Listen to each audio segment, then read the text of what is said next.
Conte Verde apresenta... Header down and in!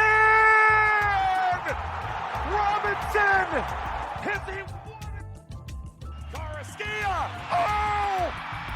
What a finish! And Panama! Minuto da Copa Ouro.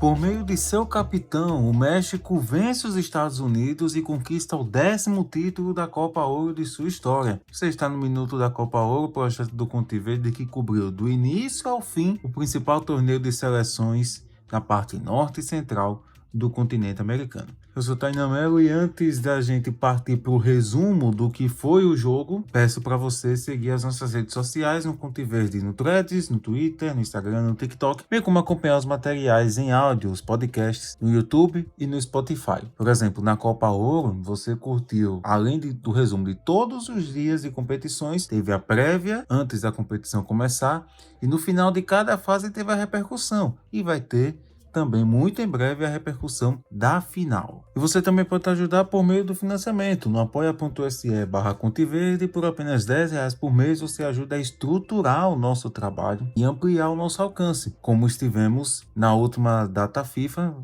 seleção brasileira jogou aqui no Brasil o primeiro jogo de Carlo Ancelotti à frente da seleção brasileira em solo nacional e o Conte Verde esteve presente em São Paulo. Então vamos pro jogo, né? México 2, Estados Unidos 1.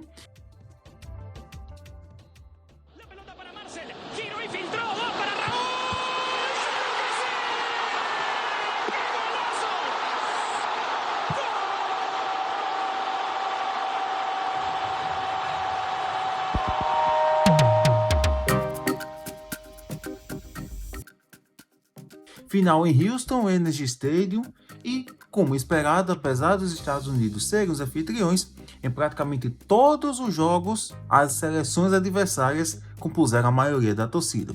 Não foi diferente e algo já esperado. Final, presença forte do México no Texas e a presença mexicana foi muito mais forte, numerosa do que os Estados Unidos. E o primeiro tempo da decisão foi o melhor, porque logo na primeira oportunidade, aos 3 minutos, os Estados Unidos abriram o placar. O Berhalter cobrou a falta da direita, o Chris Richard subiu e testou firme. A bola bate no travessão, cai dentro do gol e sai. E a arbitragem marca o gol. O gol validado deu uma tranquilidade para os Estados Unidos, que passaram a administrar o resultado e fazer o que fizeram ao longo de toda a competição. Marcava um gol e relaxava. Ficava mais no campo de defesa. Só que dessa vez era uma decisão. E do outro lado, tem o México, com tanta pressão para ganhar a Copa Ouro como os Estados Unidos, talvez mais se você acompanhou a prévia da decisão que fizemos no ConteCast. E por 10 minutos depois do gol, os Estados Unidos neutralizaram. Conseguiram impedir que o México trabalhasse a bola no campo de ataque. Até que aos 13 minutos a situação destravou. O Alvarado recebeu pela direita o passe do Roberto Mora, chutou rasteiro e o Freeze defendeu. Desde então, o que se viu durante meia hora foi um bombardeio mexicano. O México partiu para o ataque, toque de bola, jogadas tanto por meio quanto pelos lados, principalmente o lado esquerdo, muita movimentação. Roberto Mora movimentando muito e sendo o principal jogador junto com Alexis Vega de trabalhar a bola para que chegasse no Raul Jiménez, mas tinha um pouco de dificuldade para que o centroavante chutasse, tivesse a bola para chutar, até porque as linhas de marcação dos Estados Unidos estavam muito bem postadas, muito bem montadas. Só que na infiltração, quando conseguiu, o México foi eficiente e aí mudou o cenário do jogo. Aos 27 minutos, o Gallardo na esquerda toca para o Marcel Ruiz no meio de campo, o Marcel gira e toca para o Raul Jiménez. Raul Jiménez, um jogador de muita qualidade, apenas tinha um espaço e chutou forte, pé esquerdo, estufou as redes do ângulo o Freeze nada pôde fazer. Então, com o empate, a situação mudava um pouco. Os Estados Unidos precisavam atacar, mas não conseguiam sair do campo de defesa. Em um determinado momento da partida, por volta dos 33, 34 minutos, o México mantinha a pressão, mantinha o ataque e chamou a atenção que tinham 10 jogadores dos Estados Unidos na área. O único que estava fora era o Aguemang na intermediária de defesa. O México estava todo inserido dentro do campo ofensivo dos Estados Unidos. E ainda teve uma oportunidade de virar no primeiro tempo. O Gilberto Mora chutou da entrada da área e o Freeze espalmou. E apenas no final, já nos acréscimos, os Estados Unidos apareceram no ataque. Uma tentativa de desafogo, de respirar em meio a tanta pressão. Em 2 finalizações. Na primeira, o Berhalter fez o lançamento pelo alto e o Alexander Freeman chegou na cara do gol e cabeceou. O Malagón saiu mal, mas ele conseguiu defender com o rosto. A bola bate na cabeça dele e no lance seguinte, a pressão continua. E o Diego Luna recebe, mas bate por cima do gol. Uma das grandes tônicas era quem conseguia anular as principais peças de perigo. Os mexicanos foram eficientes em, com a bola rolando, anular a partida do Diego Luna, que foi o destaque dos Estados Unidos nas fases anteriores. No lado dos Estados Unidos, eles não conseguiam neutralizar com tanta qualidade o Raul Jiménez, tanto que o gol saiu dos seus pés. Um dos poucos momentos em que o Raul conseguiu espaço para finalizar, chutou e fez o gol.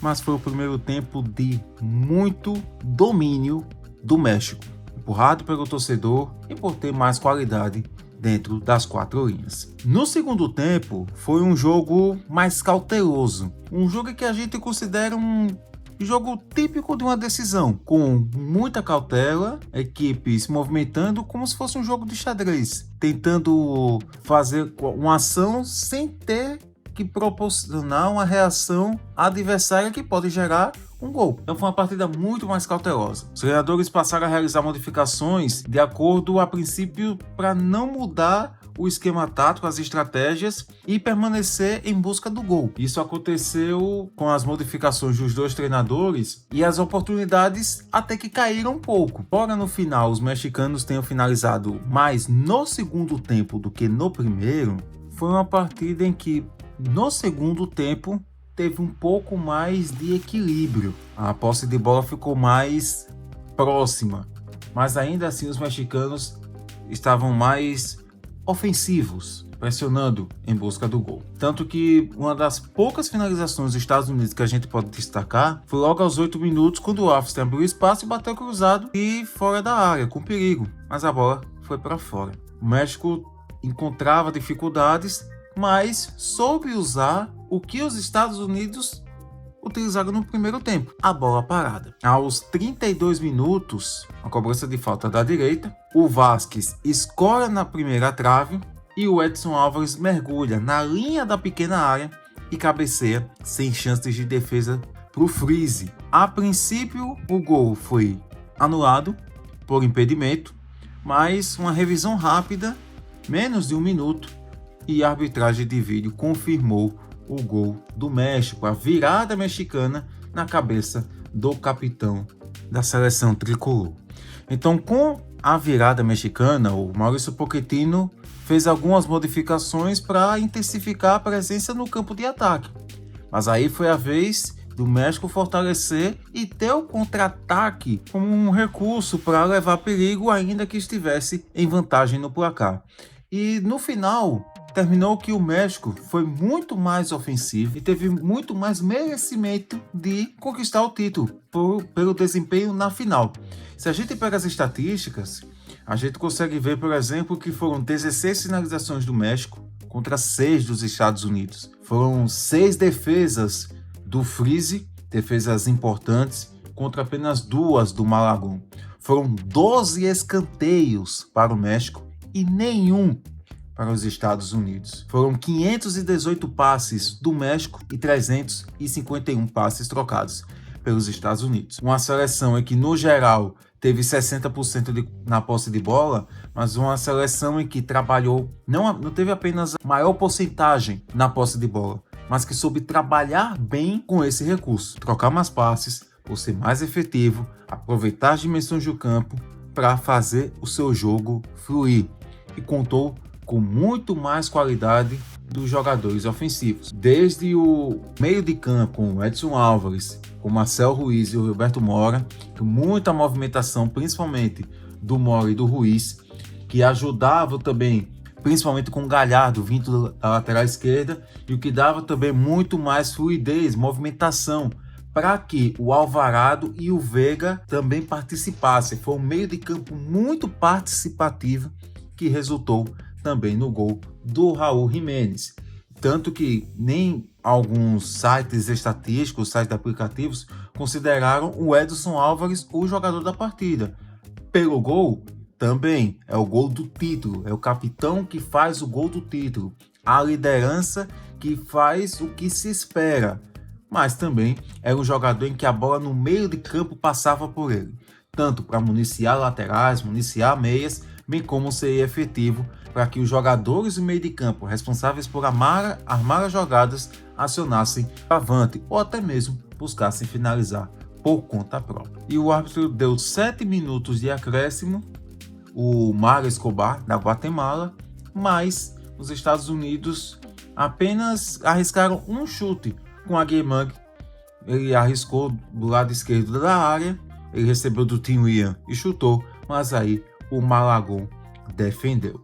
Então, no geral, o México é campeão, vence a Copa Ouro, uma seleção em que por muito tempo durante essa competição jogou para o gasto, mas soube usar as forças e a qualidade técnica para ser eficiente e vencer os Estados Unidos na decisão. E com o título da edição de 2025, o México chegou a 10 conquistas do principal torneio de seleções da CONCACAF. Foram títulos conquistados em 93, 96, 98, 2003, 2009, 2011, 2015, 2019, 2023 e 2025. Eram os atuais campeões e mantiveram a hegemonia por mais 2 anos. Por outro lado, os Estados Unidos continuam com 7 conquistas e agora atingem o 6º vice-campeonato.